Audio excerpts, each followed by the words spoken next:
Otra cosa muy importante a tener en cuenta en la predicación es que el ministro debe perseguir a los pecadores y cristianos donde sea que se hayan refugiado en la inacción. ¿Qué es la inacción? En que no hace nada. Si yo voy a ver dónde está escondido ese pecador o dónde está escondido ese cristiano para que no esté avanzando en el evangelio. En otras palabras, ¿por qué ese pecador no se quiere arrepentir? Bueno, quizás cuando hablo con él, yo me doy cuenta que él cree que al final Dios va a salvar a todos. Se arrepientan o no se arrepientan, vayan a la iglesia o no vayan a la iglesia. Esa es una doctrina que se llama el universalismo. ¿Qué significa esa doctrina? Que Dios salva a todos. Sean pecadores, no sean pecadores, sean cristianos, no sean cristianos al final, porque Dios es amoroso, Dios va a salvar a todo mundo. Entonces, ¿qué hago yo? Yo me pongo a mostrar en la Biblia que cuando se abrieron los libros, dice la palabra de Dios ahí en Apocalipsis, que él empezó a checar los libros y que los libros fueron abiertos. Y dice, y el mar entregó a los muertos que había en él, y la muerte y el Hades entregaron a los muertos que había en ellos, y fueron juzgados cada uno según sus obras. Aquí la Biblia dice que fueron juzgados cada uno según sus obras. ¿Qué más dice? Y la muerte y el Hades fueron lanzados al agua de fuego, que es la muerte segunda. Y el que no se halló inscrito en el libro de la vida fue lanzado al agua de fuego. Eso es contrario a lo que tú estás diciendo. Tú estás diciendo que al último Dios salva a todos. Pero aquí me está diciendo la Biblia que tiene más verdad de lo que tú presentas y que él dice que él va a lanzar a todos al lago de fuego. No solo eso, no es el único pasaje que habla sobre eso. Ahí en 1 Corintios 5 nos dice, capítulo 5 verso 10 dice, porque es necesario que todos nosotros comparezcamos ante el tribunal de Cristo para que cada uno reciba según lo que haya hecho mientras estaba en el cuerpo, sea bueno o sea malo. Otra vez, dice que es necesario que todos comparezcamos ante un tribunal, que es el tribunal de Cristo. Dice, para que cada uno reciba según lo que haya hecho mientras estaba en el cuerpo, sea bueno el cielo o sea malo el lago de fuego y azufre. O sea, eso es muy distinto. Y luego le pregunto a la persona, ¿te has equivocado alguna vez en tu vida? No, pues sí, muchas veces me he equivocado. Imagínate si te vuelves a equivocar en lo más importante, porque si te equivocaste en algo terrenal, pues bueno, hay oportunidades, pero si te equivocas en esto, ya no va a haber oportunidad, porque una vez que estés muerto, no te puedes regresar a la vida para corregir este error. Eternamente sufrirás por ello. Por eso es importante que esto lo tengas bien, no puede haber error en esto. Entonces, cuando le digo esas verdades, le digo, ¿quieres tú arrepentirte hoy mismo y dejar todos tus pecados o quieres seguir en tu error? Entonces, ahí la persona lo pongo entre la espada y la pared. En otras palabras, ¿quieres arrepentirte o rechazas a Cristo? Y le digo, mira, te voy a dar un último pasaje y haz de cuenta que esta es tu última oportunidad para que tú actúes. Ve las palabras del mismo Señor Jesucristo, de la boca del Salvador. Ve lo que dice aquí Juan 5:24. Dice, de cierto digo, el que oye mi palabra y cree el que me envió, tiene vida eterna y no vendrá condenación, mas ha pasado de muerte a vida. No va a venir a condenación el que cree en Jesús, que ha pasado de muerte a vida. ¿Crees en eso? Porque más abajo dice, no os maravilléis de esto, porque vendrá hora cuando todos los que están en los sepulcros oirán su voz. Y los que hicieron lo bueno saldrán a resurrección de vida, mas los que hicieron lo malo, resurrección de condenación. Juan 5:28. Ahí está diciendo todos los que están en los sepulcros van a oír su voz. Los que hicieron lo bueno saldrán a resurrección de vida, mas los que no, resurrección de condenación. Hoy tienes que tomar una decisión. ¿Crees en el Hijo de Dios? ¿Te arrepientes de tus pecados para creer en Él? Porque si lo haces, no vas a ir a condenación, mas ha pasado de muerte y vida. ¿Qué es lo que estoy haciendo? Con ese mensaje estoy buscando una acción de Él. ¿Cuál es la acción que estoy buscando? Que se arrepiente en ese momento y cree en Jesús. Y lo mismo lo hago con los cristianos. De la igual manera, muchos cristianos se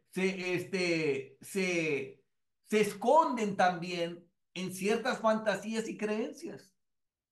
Muchos piensan, no, pues que Dios me ha usado mucho y están practicando algún pecado. Pero es que aunque estoy practicando algún pecado, Dios me ha usado, entonces los engaña Satanás y los hace creer, seguro yo estoy bien. Porque si no estuviera bien, Dios no me utilizaría a mí. Entonces, cuando yo lo veo en dónde se está refugiando, me voy a la palabra y entonces le muestro un texto para sacarlo de su engaño. Entonces digo, no, no es así. Que Dios te utilice a ti, eso no es garantía de que tú estés caminando en salvación.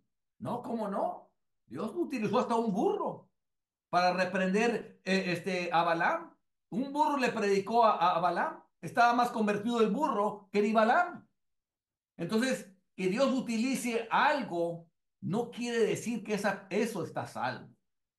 Aquí en Mateo, capítulo 7 verso 21 dice, no todo el que me dice Señor, Señor, entrará en el reino de los cielos, sino el que hace la voluntad de mi Padre que está en los cielos. Aquí en la Biblia me está diciendo que no todos los que digan Señor, Señor, va a entrar, sino el que hace la voluntad del Padre.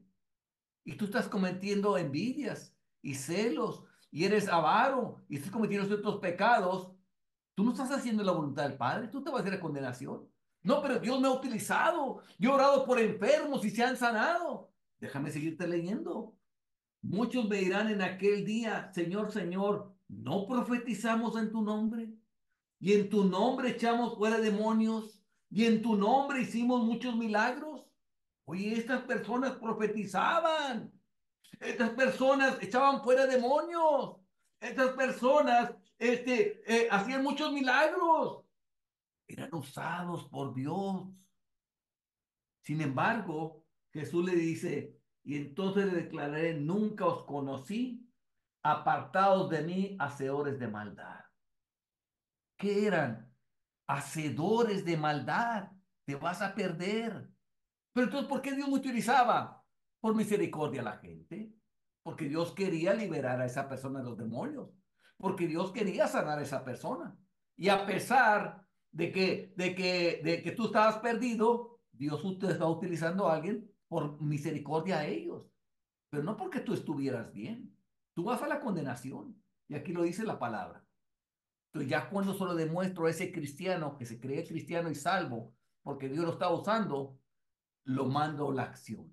¿Qué quiero que hagas? Te tienes que arrepentir de esos pecados. Si no, tú mismo vas a la condenación. Y tú vas a recibir un peor castigo porque eres un hipócrita. Porque tú conocías la verdad y no la hiciste. Mayor castigo vas a tener que los que no eran cristianos. Y entonces de ahí lo llevo a que se arrepienta y vuelva otra vez a caminar con Dios y vuelva a sus obras. En otras palabras, están refugiados en la inacción, no están actuando conforme a Dios. Entonces yo le presento las verdades. Primero me informo en qué están escondidos, cuál es la mentira en la cual ellos han abrazado para estar ahí y cómo sacarlos de ese error. Eso es lo que hacemos nosotros. No es el propósito de la predicación hacer que los hombres estén tranquilos y cómodos, sino hacer que actúen. ¿Qué es lo que les decía yo? Nosotros estamos en el negocio de incomodar a la gente para que actúen y estén cómodos en la otra vida. Entonces, el propósito de predicación es que no es que estén tranquilos y cómodos. Yo quiero intranquilizarlos. Yo quiero que se aflijan por su pecado. Yo quiero que se sientan culpables de su pecado. Yo quiero que se humillen de su pecado. Que pongan su rostro en tierra y se humillen y clamen a Dios por haber pecado tanto y por haber ofendido tanto. Y que actúen a abandonar todos los pecados para que nunca más lo vuelvan a hacer. Y rindan su vida a Cristo. Ese es el propósito. Así es como se salvan las almas. No es el propósito de llamar a un médico para que dé calmantes o tranquilizantes y cubra la enfermedad y permita que avance hasta llevar a la muerte, sino buscar la enfermedad donde quiere que está escondida y eliminarla. Imagínense, llega un médico ahí y se da cuenta qué es lo que tiene la persona y no, ya va a estar bien. Tiene una apendicitis a punto de explotar. Y si explota esa apendicitis, se muere la persona. Y en vez de llevarlo y hacerle cirugía, hacer lo que tiene que hacer, le da un mejoralito ahí, nomás para un calmante, un tranquilizante. Y sí, se le va a quitar el dolor, pero no va a curar la enfermedad. La apendicitis le va a explotar y se va a morir. ¿Y por qué? Porque no le dijo la verdad. No le dijo la verdad. No le dio el remedio apropiado. No, no eran calmantes, no eran tranquilizantes. Era que le dijera, corra rápidamente al hospital. Porque hay que hacer cirugía inmediatamente. Y entonces, y hacerlo así de esa manera, en urgencia, para que se vaya rápido y de una vez le atiendan esa apendicitis. Eso es lo mismo que uno hace cuando uno está predicando. No estamos para hacer sentir, para calmar a la gente o tranquilizarla. No podemos calmar o tranquilizar a alguien que está en sus pecados. Le cae un rayo en ese momento y se muere y se va al infierno. Entonces tenemos que hablarles la verdad tal y como es, incomodarlos, intranquilizarlos para llevarlos al arrepentimiento y crean en Jesús y se salven. Entonces, si un profesante cristiano ha caído en la apostasía, apostasía significa que ya se alejó de Dios, está en rebeldía contra Dios, conoce la verdad, pero no quiere hacerla. Eso es apostasía. Y está lleno de dudas y temores. ¿Por qué? Porque el Espíritu Santo antes le traía la paz de Dios que sobrepasaba todo el entendimiento, pero ahora le están llegando pensamientos de un hervor y expectación de juicio y hervor de fuego, de un infierno que va a estar, y por eso tiene temor. No es el deber del ministro tranquilizarlo en sus pecados y consolar. No, hermanito, Dios te ama a ti. No te sientes esos miedos. No, no, no. Ahí no hay que decirle eso. Hay que decirle, si Dios te está dando sus temores, es porque Dios ya te descubrió tu pecado. Imagínense si hubiera llegado Natán con David y decirle, ay, está el pecado, David, pues Dios te quiere bendecir porque sigue siendo rey y todo. No, no, no. Le llegó un juicio, sino perseguirlo fuera de sus errores y apostasías y mostrarle exactamente dónde se encuentra y qué es lo que hace estar lleno de dudas y temores. ¿Por qué vienen sus temores? Porque está haciendo maldad y el Espíritu Santo ya lo descubrió y le está poniendo como que le está adelantando el juicio que va a tener. Si lo está poniendo en su mente y no lo deja dormir y le trae pesadillas porque anda con un pecado y no se ha arrepentido. Y le está poniendo los pensamientos, les trae la visión en su mente, en sus sueños, le está trayendo la horrenda expectación de juicio y de hervor de fuego que lo va a devorar a él porque no se ha arrepentido. Y entonces le está viniendo todos esos pensamientos. Y él está queriendo calmar esos pensamientos y se va al Salmo 23. Jehová es mi pastor y nada me salvará y nada me faltará. No, ya no es tu pastor porque lo dejaste de seguir. El Espíritu Santo te va a corregir ahí, no, ya no es tu pastor. Dejó de ser pastor. ¿Por qué? Porque te fuiste, te extraviaste como oveja. Te saliste de su redil y te fuiste al pecado. Nada me va a faltar. Ahora sí todo te va a faltar. Por eso te está faltando todo. Por eso es que no tienes lo que necesitas, porque ya no es tu pastor. Ya todo te va a faltar. Ya en lugares de delicados pastos te va a descansar. Ya no descansas. Ya todo es difícil para ti. Ya no hay paz en tu corazón. No hay paz para el impío, dice la palabra de Dios. Son como las olas del mar, que no puede estarse quieto y sus aguas arrojan cieno y lodo. Ve todo lo que arrojas en tu vida, envidia y celos y amarguras y adulterios y fornicaciones. Ve todo lo que arrojas. Siempre estás criticando, siempre estás hablando mal de otros, siempre estás metido en lo del mundo. Te atrae mucho el mundo, no te quisieras ir de este mundo porque lo amas. Eso es lo que la Biblia le llama, tus aguas arrojan cieno y lodo. Por eso es que te vienen dudas y temores, porque estás perdido. Has apostatado de Dios, estás en rebeldía y vas camino al infierno. Y si no te arrepientes hoy mismo, peligro que el Espíritu Santo ya no va a traer a ti convicción y te vas a perder para siempre. ¿Qué busco con esos mensajes? Dale la verdad. ¿Para qué? Para que tome una decisión. Se arrepienta, te salve y vuelva a hacer las primeras obras a Dios. Un ministro debe conocer las opiniones cristianas de cada pecador en su congregación. Debe conocer a la gente. ¿Y cómo los conocemos? Platicando con ellos, hablamos con ellos, nos informamos, buscamos saber. No buscamos saber con un fin malo, no para el chisme, no para irse contra él.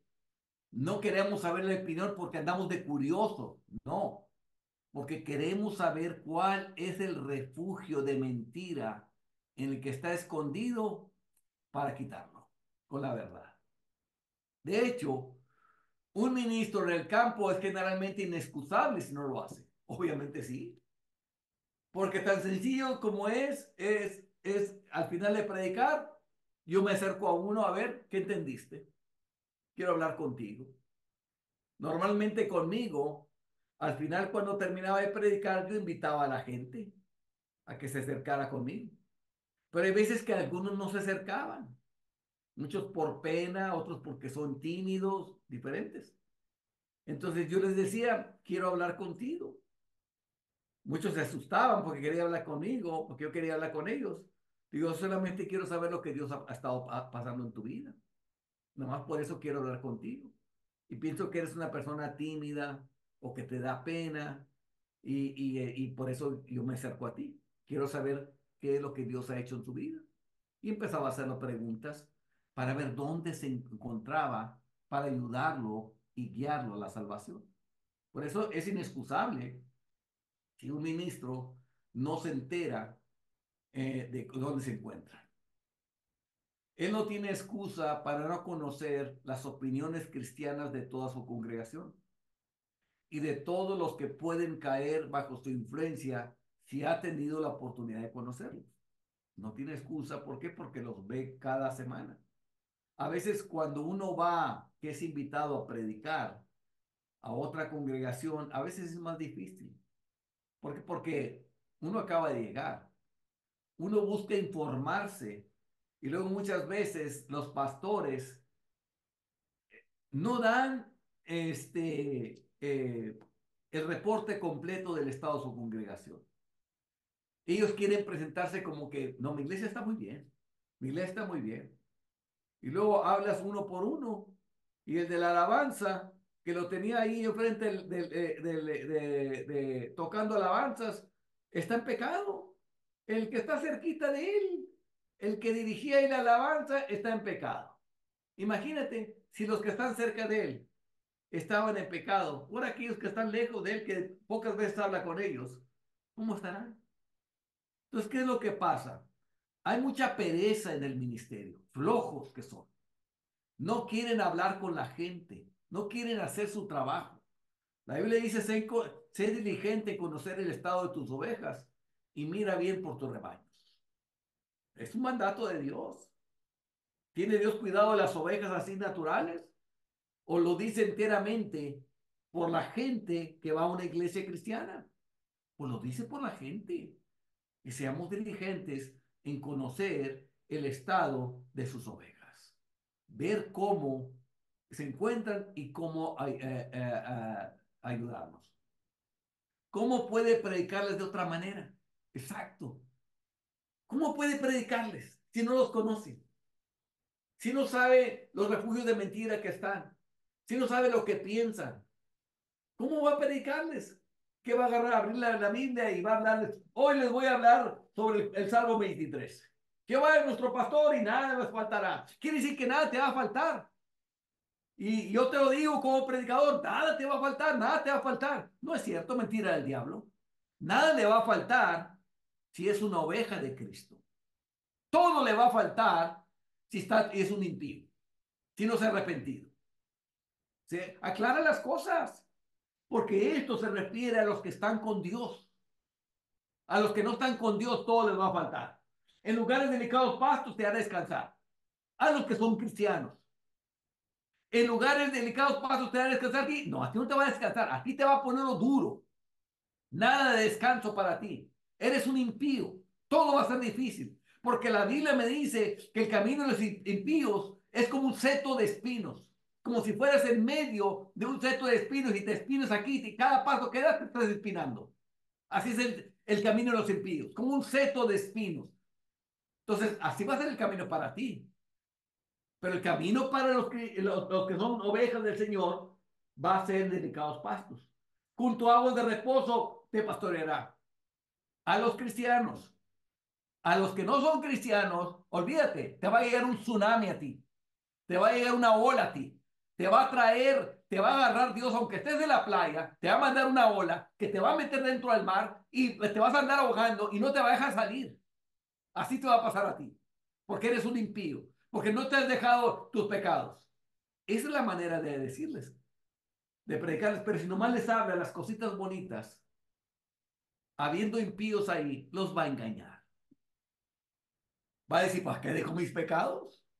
Si así me está diciendo este predicador que nada me va a faltar y eso que estoy en mis pecados. Es más, voy a ver si agarro más pecados para ver si me da más Dios. Engaña a la gente.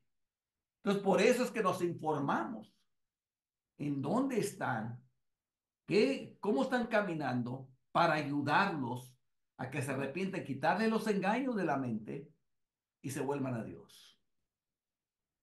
¿Cómo puede saber cómo traer cosas nuevas y viejas y adaptar la verdad a su caso? No va a saber si no se informa cómo está su congregación. Por eso es que los informamos, no porque queremos andar de metiches, no, lo tenemos que hacer. Así como el doctor no es que anda de metiche y está ocultando el cuerpo de una persona, no es que anda de metiche, tiene que entrar a las cosas del cuerpo para sanar el cuerpo. Y te pregunta qué has comido y qué has bebido y te pide un examen de orina y te pide un examen de excremento porque quiere saber si no estás enfermo. Cosas muy penosas nos pide el doctor porque quiere saber cómo estás, no porque ande de metiche. Bueno, lo mismo hace el predicador. Quiere saber cómo estás viviendo, no por andar de metiche, sino porque quiere guiarte a la salvación. Ahora, yo entiendo que hay ministros que han abusado del ministerio y han usado ese poder de conocer a la gente para sí mismos, para su provecho, para abusar de muchachas, para abusar de mujeres. Una condenación viene hacia ellos, porque usaron el ministerio para lo suyo propio. Dios va a condenar a todos esos predicadores que hicieron eso. Dios se arrepiente. ¿Cómo puede buscarlos si no sabe dónde se esconden? Si no sabe cuál es el refugio de mentira por el cual ellos están escondidos. Porque hay muchos, hay muchos. Yo me acuerdo que una vez prediqué, no sé si en León, no me acuerdo en dónde, prediqué los 7 engaños que estorban la salvación. Y eran engaños que tenía la gente, que yo había platicado con ellos, y eran distintos engaños que estaban, que ellos albergaban, que ellos abrazaban y por los cuales no se habían salvado. Y gracias a Dios los encontré todos en Jeremías. Estaban juntitos todos esos engaños. Los prediqué sobre casi todo ese capítulo, predicando los engaños que evitan la salvación al pecador. Y cada engaño se los ponía, se los presentaba y se los explicaba. ¿Por qué? Quería quitarle sus escondrijos para que se salvara. Pero eso, ¿cómo le llegué yo a ese mensaje? Bueno, porque yo hablé con la gente. Después de que hablé con la gente, me puse a orar por ellos delante de Dios y Dios me llevó a ese pasaje. Y entonces cuando me voy a ese pasaje, me voy a leerlo y los encuentro que ahí están los engaños. Entonces lo prediqué. Entonces así es como uno busca al pecador, busca dónde se esconde, lo lleva uno delante de Dios, Dios nos da luz por la palabra y entonces podemos rescatarnos. Pero necesitamos informarnos con la gente por su bien dónde se encuentran. Puede repetir algunas doctrinas fundamentales, el arrepentimiento y la fe y el arrepentimiento hasta el día del juicio, y nunca hacer ninguna impresión de muchas mentes. ¿Por qué, hermanos? Porque no siempre vamos a estar predicando lo mismo. De acuerdo a la necesidad es el mensaje. Entonces, ¿qué es lo que hacía yo, hermanos? Pues yo había un momento que predicaba el arrepentimiento. Pero había otro momento que yo predicaba sobre la ley de Dios, sobre qué es pecar contra Dios, cuáles son los pecados que Dios detesta. ¿Y por qué que predicaba eso? Para que la gente supiera qué conducta a Dios no le agradaba. Y ya cuando les informaba sobre eso, entonces les predicaba sobre el arrepentimiento. ¿Qué significa arrepentirse? ¿Qué no es arrepentirse? Etcétera. Y después de eso, entonces ya les predicaba sobre la fe en Jesucristo. En otro día, yo le quizás, o antes de eso, les hubiera predicado sobre el día del juicio, que todos vamos a comparecer ante el día del juicio, que de toda palabra ociosa vamos a dar cuenta en el día del juicio. Entonces, a diferentes momentos, según donde se encontrara, de acuerdo a lo que yo he estado con ellos, les iba a predicar. Pero siempre llevaba una misma conexión, una con otra, con otra, con otra, con otra, para hacer una impresión en sus mentes y que se pudieran salvar. Cada pecador tiene algún escondite, algún lugar fortificado donde se detiene, algo en el cual se sienten, no, pues yo estoy bien ante Dios, porque están en algún escondite. Ese escondite es el que quiero saber en dónde está. Entonces, cuando estoy platicando con él, busco ese escondite. Busco cuál es su lugar fortificado para hacérselo pedazos con la palabra. Y eso es lo que busco hacer. Lo voy a incomodar. Parte de incomodar al pecador es porque dice la palabra que Dios deshace como polilla lo más estimado de él. ¿Y qué es lo que quiere deshacer como polilla? El orgullo, la soberbia. Lo que él estima muy precioso en su vida, quiere deshacérselo, porque si no se humilla y deja el egoísmo, no se puede salvar. Dios quiere deshacer como polilla ese egoísmo. Quiere que se humille hasta el polvo para que se pueda salvar. Por eso es que lo busca incomodar, para deshacer como polilla lo más estimado con él. Sacarlo de su escondite, de su lugar fortificado, para que se salve. Él posee alguna mentira querida con la que está tranquilizándose a sí mismo. Entonces, esa es la mentira. No, pues es que Dios es amor. Es cierto. Dios es amor, pero también como es amor, Dios también es severo. No, no, que cómo que es severo. Bueno, aquí te dice la palabra de Dios. Mira pues la bondad y la severidad de Dios. Ah, caray. Dios siendo amor, dice, mira pues la bondad y la severidad de Dios. Es Romanos 11:22. Y luego lo explica.